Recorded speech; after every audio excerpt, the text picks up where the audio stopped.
is Nyko's story, chapter 14. The Council of Europe. Ashenfield, somewhere in Central Europe. Part of the continent most ravaged by the sun rain. Sea of desolation, gangrened?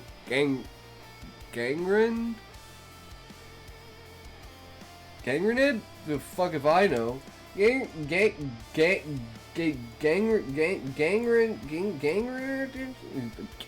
Words! Sea of desolation, gangrened by the madness of men, a dead expanse where years of war had killed the land and poisoned the sky. Guerrilla fights with dirty bombs, chemical artillery barrages, napalm bomb carpets. The entire region still bore the scars of the clashes. Nothing remained here except a few starving beasts and human mutants with degraded genomes. And yet, it was in the middle of this desert that Ashenfield had been built. A ramshackle city hastily erected in a field of ashes, made of containers and sheet metal dwellings. Like Scrapsland, Ashenfield embodied the resilience of a doomed people. It was there that the Council of Europe was held, in the vast hangar requisitioned for the occasion.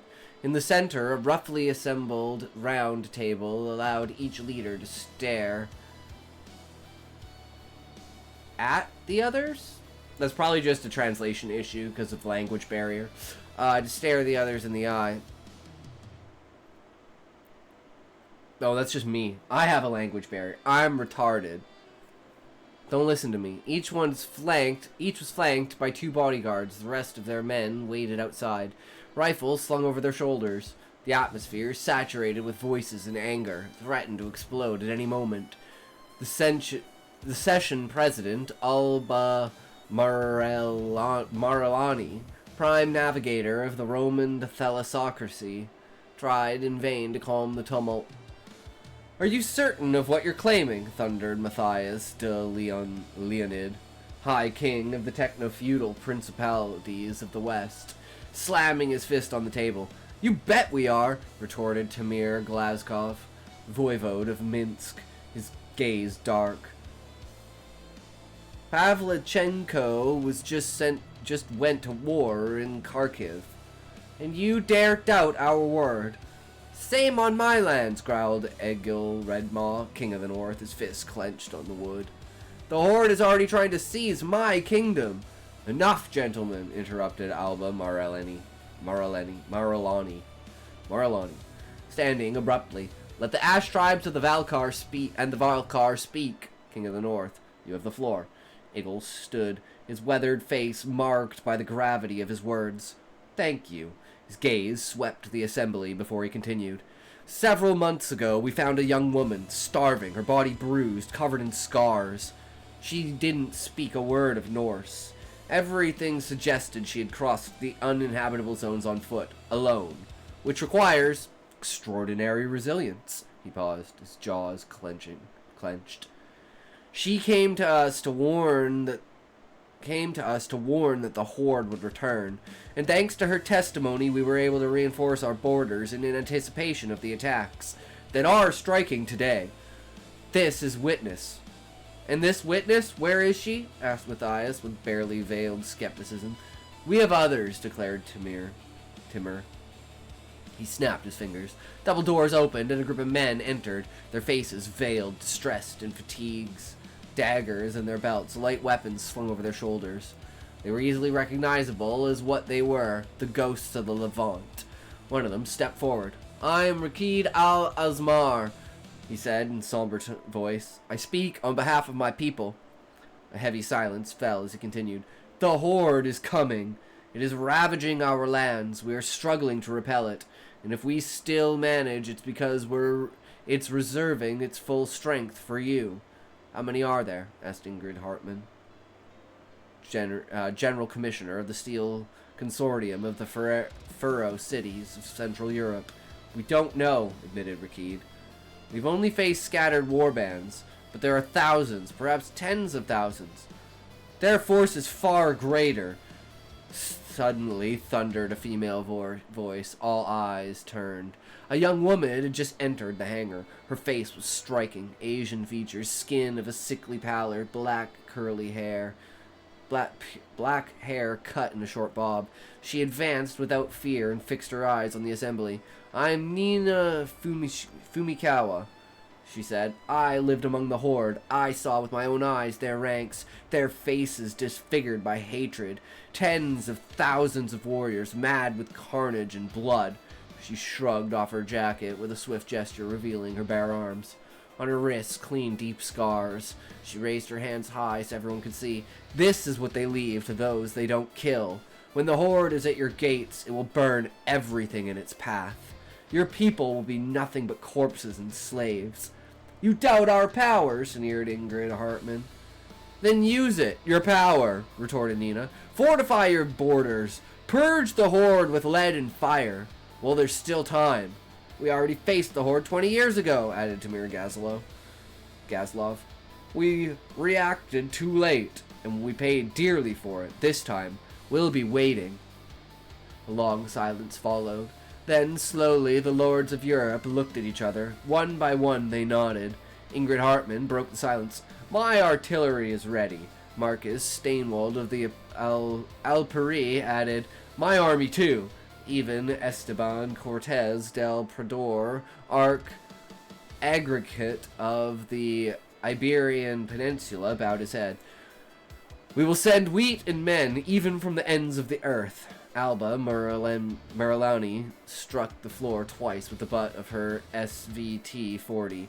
"The council is unanimous. It is time to go to war.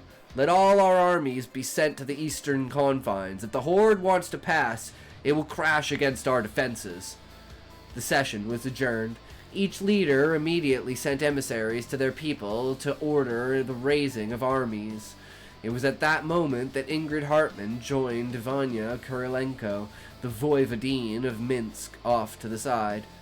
"I need to talk to you. No beating around the bush," she said in a low but firm tone. "What is it?" asked Vanya, already on guard. "Let's walk. I'll explain." Two women left the hangar and slowly descended the alleys of Ashenfield.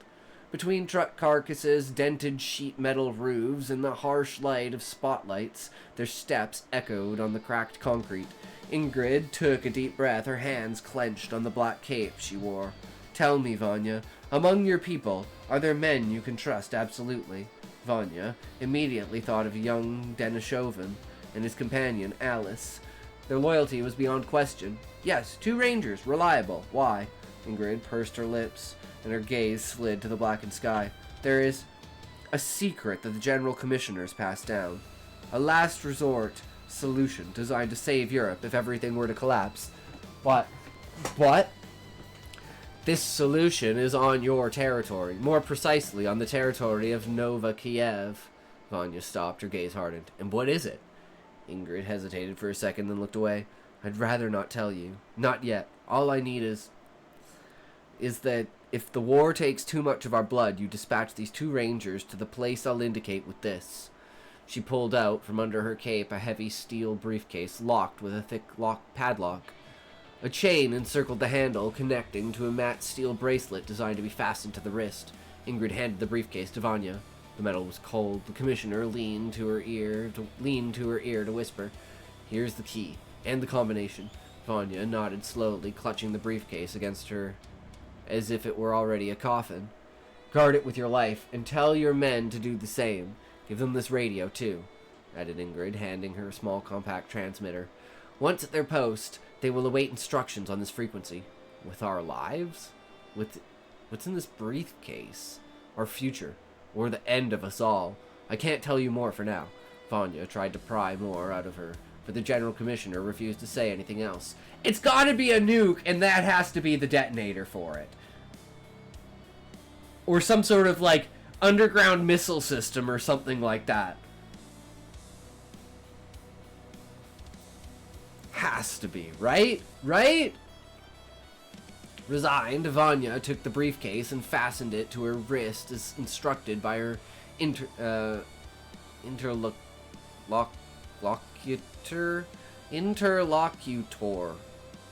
Never heard of that word before. She headed toward her delegation. There she found Nina, busy recounting what she had experienced among the horde. In the audience were the men in the Levant, including a young man she recognized for having traveled with her to the north, Hussein bin Farid al-Hamoud. "What are you doing here?" she asked, taken aback. "I followed my brothers to urge you to unite. When we returned to Scrapsland, Rakid led me to the edge of your mountains to plead our case with the Lord of the Alps, the last world killer in Europe." I knew it! Knew it! "When we returned to Scrapsland, Rakid led me to the edge of your mountains to plead our case with the Lord of the Alps. You're the ones who got Marcus out of his lair?" "Exactly," replied Hussein, smiling under his veil. "And now?" asked Vanya. "We're heading back east, then south to our people." Vanya nodded. "And you, Nina?" "I'm returning to Scrapsland. That's my life now." Vanya tilted her head. "Are you finding your place in Europe?" "Yes, I would die to defend these lands. I won't let the horde ravage my new home." Vanya smiled at her words. She saw in this woman great strength of soul and unwavering will. A woman capable of turning the tide of war with her convictions.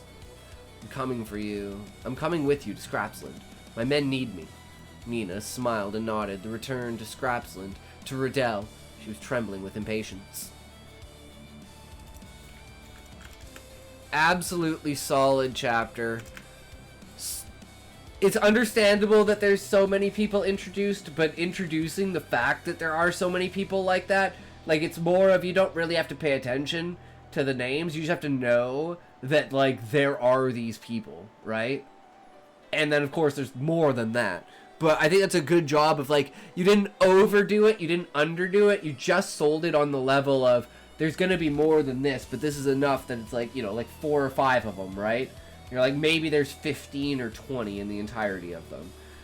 And then adding in the nuke of the, like, the ultimate thing adds so much anticipation and tension for the end of it. Like, people are actually, and it turns the tide of how people have been, like, skeptical about the Horde to saying this is how serious people are, that they're giving someone the ability, if it's true.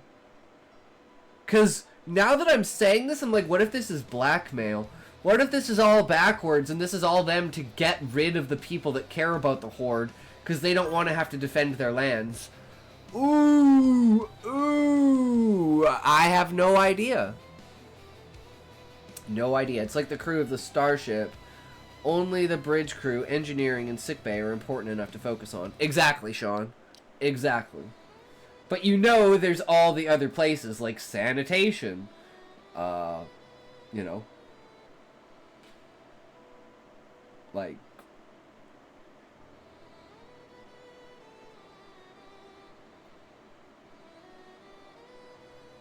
yeah, basically.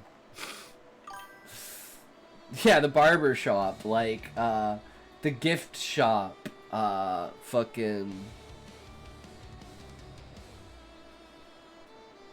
the mall.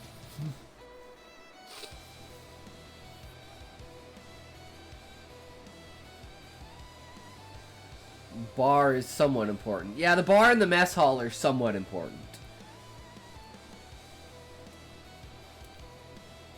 Alright.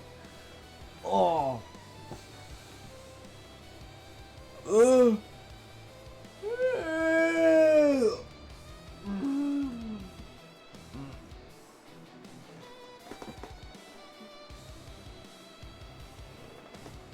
Okay.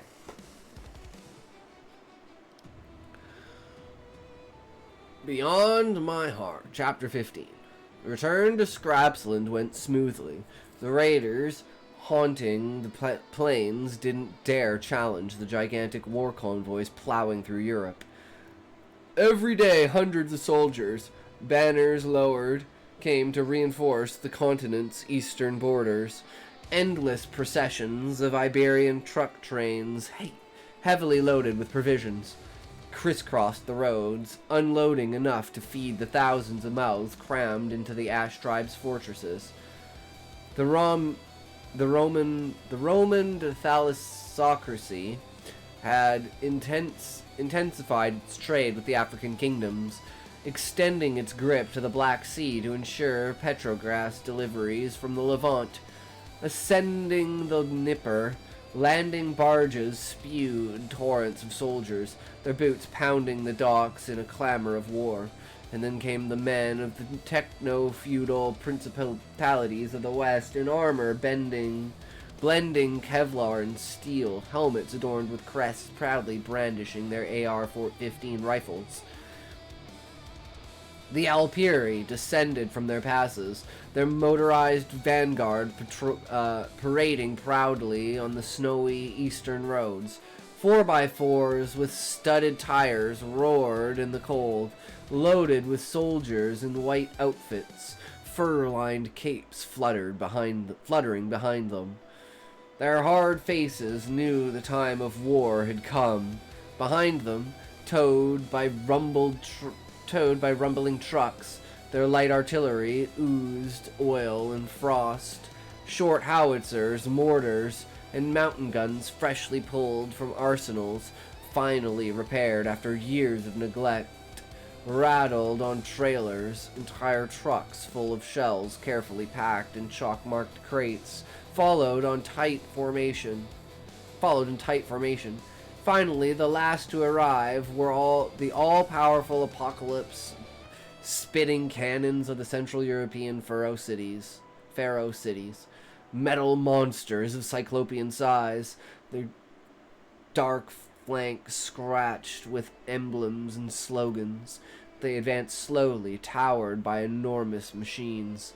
In the clamor of chains and pistons resonating in their combustion engines, their gargantuan tubes studded with rivets pointed to the sky like a challenge to the gods. At each stop, the servants of these beasts set up trestles and checked the mechanisms. But the silence of the nearby camps, no one could help staring at them in the mix of dread and admiration. Back in Scrapsland, Vanya and Nina, accompanied by the men of the Levant, were welcomed by hundreds of soldiers from all the tribes of Europe. Everywhere, men and women carried crates of hastily built barracks, inventoried stocks, positioned heavy equipment on the surrounding hills. I can't sleep! No connection line! No! Oh, that's the worst. That's the worst.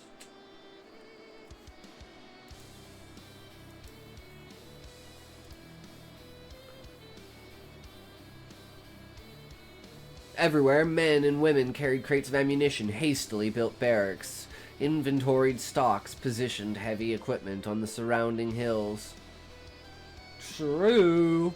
The ground shook under the passage of trucks. Shouts of orders and curses flew. Everyone was preparing to face the announced storm. Nina smiled. She was finally home. She made her way between the medical tents where the smell of antiseptic and fresh blood mingled. The rangers' barracks where weapons clacked under the armor's hands.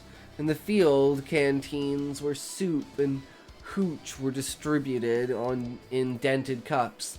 She found her tent mates, took time to greet them, exchange a few words, catch up on their news. But amid this anthill, in an absence weighed, fucking words! Jesus Christ, get your head out of your ass. Comforting presence was missing. She slipped away and headed to Scrapsland's original dispensary. Crossing the crowded streets, she had to press against the walls to avoid the wheeled cannon pushed by half a dozen sweating men shouted at her to clear the way. Finally, she reached the dispensary and pushed the door. The air was cooler, calmer, laden with iodine and ammonia. A young woman her age approached to greet her, blonde with fine features despite a burn scar crossing her cheek and extending to her neck, probably to her shoulders. She wore a canvas jacket that hugged her figure, crossed by a bandolier lodged with 12-gauge shells. The strap separated her chest, highlighting it under a fitted jacket. Below, she sported an asymmetrical leather skirt over cargo pants with pockets bulging with tools and tourniquets.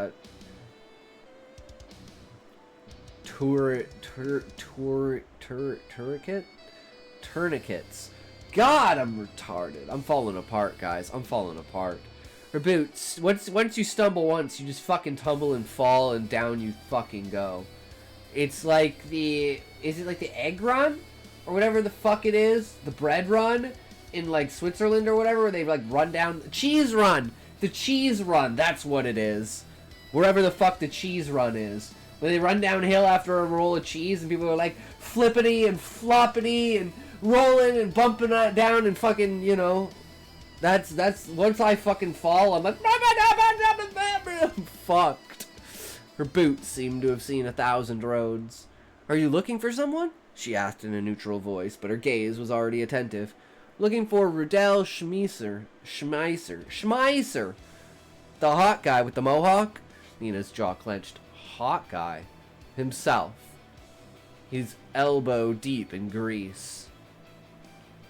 Come back in 2 hours. He should be done. I'll wait here. As you wish. Nina settled in a chair. And that definitely hit her up. That hit a spot for her, a hot one. I mean, I guess he's hot, but if other people think he's hot, fuck. But I mean, it's a good thing that he's hot, right? Oh no, how do I feel about this? Nina settled on a chair in the waiting room, biting her nails. Half an hour later, shouts erupted from the operating table. Shit! Cardiac arrest! Nastya! Blonde rushed to the OR and the door slammed behind her. Nina felt heat rise to her cheeks, helpless. 10 minutes later, Rudel and Nastya finally emerged, bloodied. Nina, you're back, cried Rudel. Without thinking, Nina rushed at him and kissed him passionately. The young man, frozen at first, eventually returned her kiss under Nastya's stunned gaze. Nina, I'm covered in blood. I don't care. Ahem, she turned to Nastya. It's all well and good, but we have a corpse to clear out. We need to deal with it. Damn! Oof! Oof, that's a killer. Build it up like it's all okay, and then nope! Nope! Ah, shit. It's all and good, but we have a corpse to clear out. We need to deal with it. Am I too morbid, guys? She launched. It's just a story. It's not fucking real. I'm allowed to be morbid if it's not fucking real, right? Rudel nodded and went out to get help. Immediately, Nina glared at Nastya. Now you know. Your hot guy is mine. Told ya. She was like, nah, ain't having any of this shit. Claimed, bitch.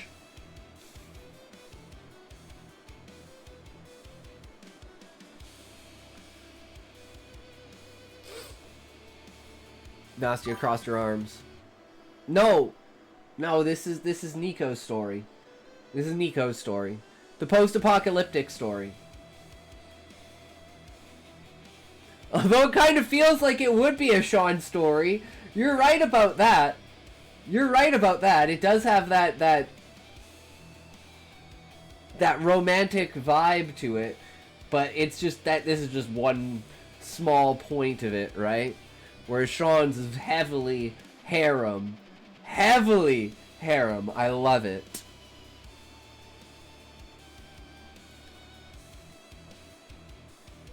Rudel nodded and went out to get help. Immediately, Nina glared at Nastya. Now you know your hot guy is mine. Nastya crossed her arms. Honestly, I don't see what he finds in a slant eye. Oh, Jesus Christ. You're not allowed to say that! You don't, like you don't measure up to me. Measure up to what? Your half-ruined face? Nastya's eyes widened. Her cheeks flushed scarlet with anger. She reached for her sawed-off shotgun. Nina reacted in a flash, grabbing the grip of her cannon TP9. Damn, that escalated fast! But before she could move, two men entered, scowling, grumbling under their breaths. Hey, girls, said the first. We were told there's a stiff to haul out. Two girls straightened as if nothing had happened. Yes, replied Nastya. Fucking women, man. You can't trust them. Fucking women. No offense. Two girls straightened as if nothing had happened. Yes, replied Nastya. He's in the OR. We couldn't save him. You wrap him? You wrapped him? Not yet. I'll handle it. Immediately, the blonde darted into the room, slamming the door behind her. Woo! Jesus. A few seconds later, Rudel entered the dispensary. He looked like he'd taken a smoke break. Should say he also smelled like. Could say he smelt like. I think that would be more powerful. And then it evokes the smell to everyone else. Smell of cigarettes! Oh, the awful, awful smell. Goon. No, it's it's EM goon. I don't know if it works though on Kick. Yeah, see, you have to have BTTV. But BTTV thinks it's derogatory, so it won't show it on screen, but it'll show it on the chat. So like the all chat. But it won't have like it bounce around. But if you do it on Kit, it'll actually like pop up on the screen and do its thing. Yep.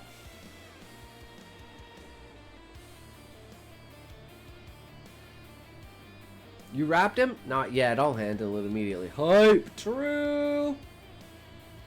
Rudel entered the dispensary. He looked like he'd taken a smoke break. Okay, I got reinforcements. They'll haul him out while we notify his family. I saw.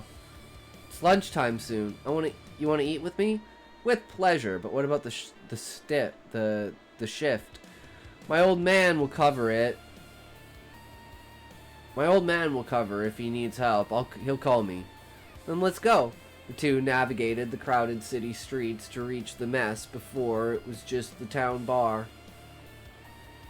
But since the reinforcements arrived, it had been transformed for war needs. A large tent had been erected at the entrance to the shelter. The rangers and others from the rain. A good 100 fighters from all horizons were gathered at this hour. Iberians in khaki, Volcar draped in fur, Westerners in heavy armor. Everyone feasted in good cheer, making the best of a bad situation. Smell of food was intoxicating. Hot tomato with sweet potato vapors, not to mention the meat's aroma. As they say, an army marches on its stomach, and it was crucial to maintain troop morale. So the Iberians had gone all out to send fresh, tasty provisions. Just looked up if you could buy tomato powder as a seasoning. It exists, but only as emergency food, like for MREs. Comes in pouches. Would be good as a part of a dry rub, so might get a pouch at some time. Ah, that's true. I never thought about that, Sean. True. Normally, such a feast cost a fortune, but with the threat looming over Europe, the entire economy was geared toward the war effort. Once seated at a table, Rudel hurried to inform the manager of their presence. The latter gave him a numbered ticket. This system allowed customers to serve themselves when their turn came. Practical for feeding everyone fairly. Rudel nodded and returned to sit with Nina. As they chatted, Rudel spotted a familiar face, seated at a nearby table. A young man with shaved temples and blonde hair and a ponytail was eating alone in silence. He wore a heavy fur-lined coat. His boots were wool-lined too. On his back, an embroidered crest slung over his shoulder. A machete hung from his belt. "Gunner!" cried Rudel. The young man looked up and smiled upon recognizing Rudel. To Nina, that smile looked more like a grimace. "What are you doing at Scrapsland?" asked Nina. "Like everyone, I'm here to defend our borders. Come eat with us." "Thanks, Rudel, that's kind." Gunner rose from the stool serving as his chair and joined their table. "So, what's new with you?" "Not much. I took part in the Kharkiv trip." "You were there too?" "Yeah, you could tell you did good work, Rudel." Rudel thanked me with a nod. "Not too disorienting being far from home?"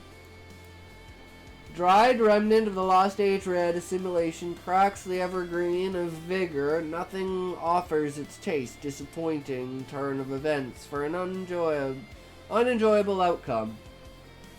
Damn, connection. That's powerful. Gunnar didn't answer immediately, but Nina noticed his fist clenched until his knuckles whitened. No, on the contrary, it does me good. Rudel was about to ask more when a loud thud sounded. He turned and saw one man throw another onto a table. A fight was breaking out. Oh, I thought they were about to get it on! JK. Gunnar and others stood immediately to separate them. Rudel sighed and pulled the flashlight from his AS valve. The two men resisted, but calmed after a good smack. Rudel examined them and nodded that besides a head wound, one showed no signs of confusion and dehydration. Okay, put this one aside with an arm under his head. Hoist him on a stretcher and take him to the dispensary, grumbled Rudel. There went his afternoon, leaving Gunnar with Nina. Rudel followed his patient. You okay, Gunnar? Nina asked him. Don't worry, Gunnar replied, rubbing his cheek. Not the first elbow to the jaw I've taken. Should just start writing smut and make billions of dollars off of it. Fire idea. I mean, 100% connection line. You can write some badass fucking epic smut. Yeah. And it's not like you have to write good. You just have to make it Gunnar friendly to women. So you gotta make it massive animal dicks. And like fucking ghosts. And like having sex with ghosts. Not like fucking ghosts! No, like fucking ghosts. And, yeah, you know, just literally the most crazy fucked up shit. What about a ghost centaur? There you go. Sold. Sold! I killed...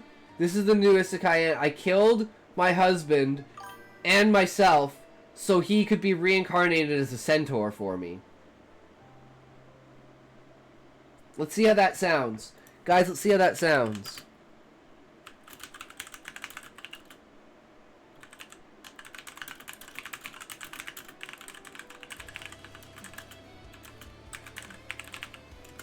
I killed my husband so he would be reincarnated as a centaur. Dude, I think that would go so fucking hard. And then you make the bitch just absolutely batshit crazy. And then you make it half of an abusive relationship because she really likes rough sex and shit. $1 million right there. Easy. Easy. Alright, I'm gonna write chapter 1 and see what y'all think. It's beta reading smut bannable on Twitch, or do we still live in a society that runs on freedom and oil? Connection, I've read smut before. I write smut on stream. Many people write smut on stream. I just have to... I really want to feel 5 fingers inside of my ass, but Freddy 5 Bear is cock blocking me from unlocking anal nirvana. True! True! See, you're already sold. You send that to a literary agent, they're gonna decline you. And then you know what you're gonna do? You're gonna sell it on Amazon, you're gonna make billions, and then you're gonna laugh in the fucking publisher's face. Reads his own smut while wearing a bikini. Yeah, legit. Legit. Tomorrow, we're not doing, like, we're doing the maid outfit, right? But it's not a makeup day. So wait until, I think it's the 3rd of November is the full moon. So on the 3rd of November, we'll be doing a makeup stream. Hell yeah. Gotta put my tits on for that. I actually found my push-up bra while I was cleaning up my room, moving things around to see if I could test out the putting the mask on. It did not work. Let me tell you, it did not work. It was not a go. It was not okay. Alright, continue reading Wolf Girl. Oh, type shit. Well, that's when I just pull these out, right?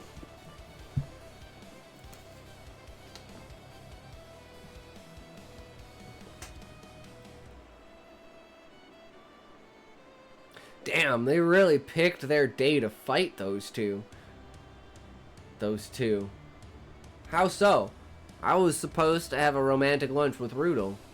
You're together? Recently. Going well? Yeah, except for the blondes buzzing around him, and the wounded keeping me from spending time with him.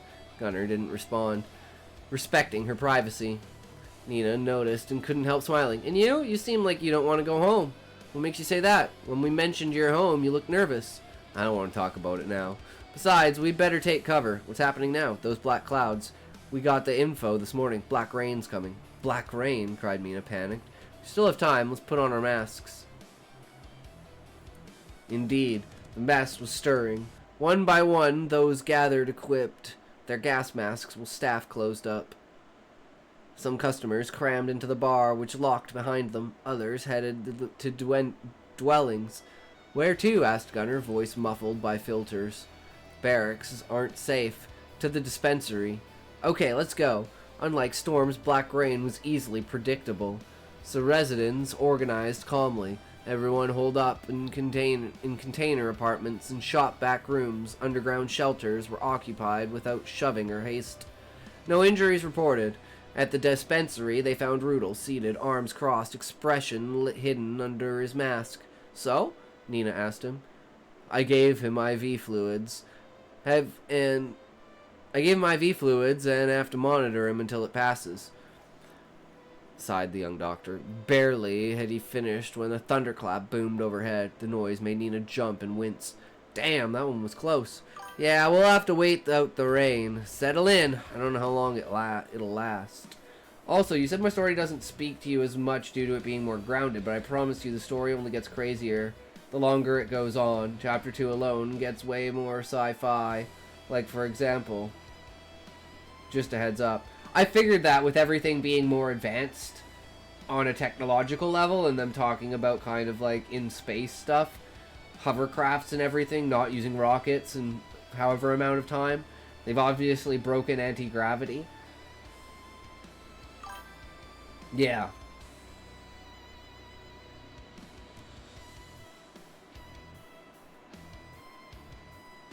I just meant it more as a main character wise. I'm like, I like Arnold Schwarzenegger, fucking He-Man, bigger than life, buff as fuck main character. That's also like a badass, like fucking Aragorn.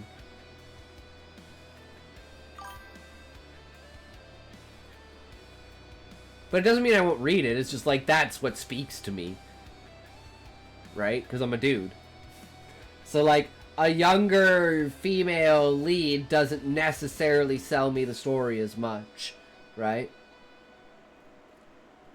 Don't connection line, I want to hear it. I want to read it! We'll get there. We'll get there, connection. Damn, that one was close. Yeah, it's just usually Thursdays and Fridays are a little bit busy. We had ASL this week, too, so this week's been a little bit fucked. Plus, we were writing the entire story this week. So, yeah. And then it's Halloween on top of everything like that. So I've been doing other stuff in real life on top of it, right? So, it's just kind of one of those things where it's like the smoother the release, like as the weeks go on, the smoother the releases will be, because we'll get into like the mood of it, right? I need to learn ASI. One of my characters is deaf. ASL.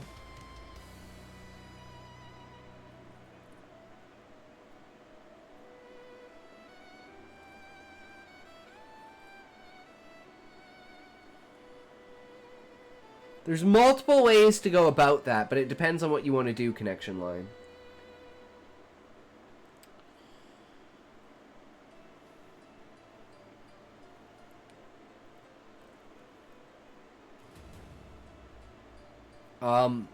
Talk to Callie about that, because in Callie's first book, his main character is not deaf, but they are mute. So he talks with sign language because he can't talk. He can't use his voice. So it's the same kind of idea, but a different route. So I don't know what Callie's experience with sign language is, but I will say that after reading the book, whatever he did worked. Bailey isn't deaf until an event in her life which makes her deaf. Oh, so then she has to learn it, so like you're gonna be learning it. Oh, okay. I see. Okay, that makes more sense. Because you have to learn it as the character. It's not like the character already knows it. So you're experiencing it with the character. That's so interesting. I love that. Damn. That one was close. Yeah, we'll have to wait out the rain. Settle in. I don't know how long it's gonna last. Are they gonna fuck? Are they gonna fuck? Are they gonna fuck? Gunnar and Nina each took a chair and sat under the pallid neon light. It was gonna be long, not far away. Vanya Kurilenko was seated on a stool in a room assigned to her by rank, silently staring down the two rangers before her. Fuck to it! Are you going to explain why we're here? Den finally launched, breaking the silence. Fool, you're damning me! I asked you to come because I have an important mission to entrust to you. What is it? Asked Alice. I need your protection. You'll have to stick to me like glue, no matter what. Why? I hold the power to save or condemn Europe. That's why I need you to watch over me constantly. Power to save or condemn Europe? Don't ask me anything because I don't know anything. I know nothing. This mission was given to me by Ingrid Hartmann in person. Who's that? The General Commissioner of the Steel Consortium of Ferrero Cities. A European lord? Herself. Do you accept this mission? I need time to think. And you, Alice? Same as Den. I don't think this is the best time to discuss something so serious. Vanya nodded and dismissed them. Left alone in her room, Den and Alice settled in the adjacent one. What do you think? I don't know. The power to save or destroy us scares me, replied Den. What could be that dangerous? No idea. And I'm not sure I want to know. Could save us too, apparently. Worth the risk, you think? The Horde is that powerful. We have to consider everything. Den was about to reply when lightning cracked. The noise was loud enough for them to cover their ears reflexively. We'll wait out the rain and think it over. Alice nodded, but for her the decision was already made. The rain stopped after 2 hours, but it was still too early to go out. Residents would remain confined until morning, but at least they could remove their masks. Upstairs in the dispensary, Gunnar was invited to sleep on the floor while Rudel offered Nina his hammock. No way, declared Nina. Why? Asked Rudel. Because I want to sleep against you. Not possible in a hammock. Then we'll sleep on the ground. As you wish, Rudel set out, lying a tarp on the floor, using sacks as pillows. What followed, however, he didn't expect. Nina began undressing. She removed her jacket, because she's probably done it before people around, because, you know, I don't think she's bashful in any way, right? She removed her jacket, under which she wore a khaki crop top. She bent, unlaced her boots, and removed her fatigues.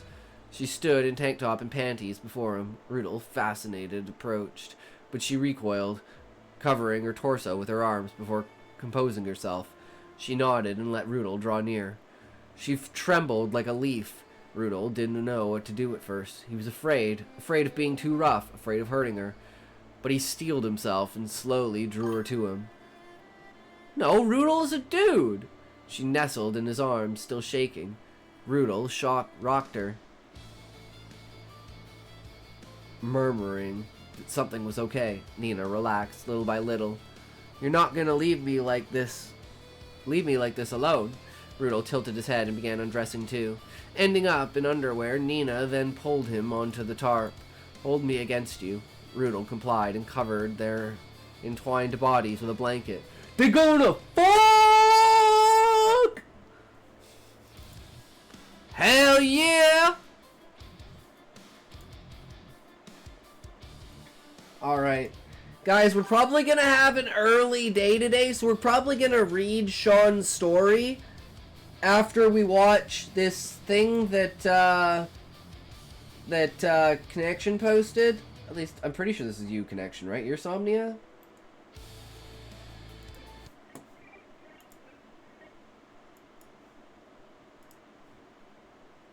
You won't fuck, just sleep. Damn.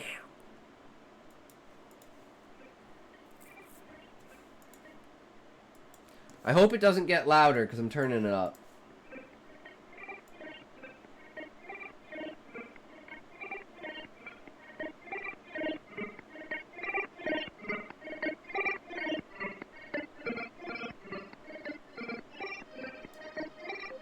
Okay, there we go.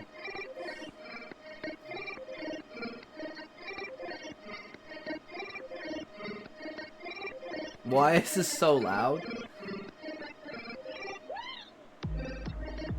Nina is still traumatized by abuse she suffered when she was a slave. I know, Nyko, I'm just fucking with you. Made the song here, even though it's hardly listenable to.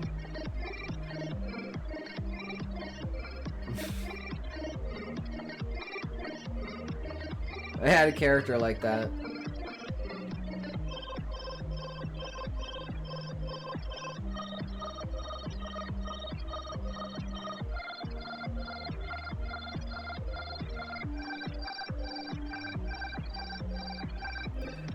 Somnia.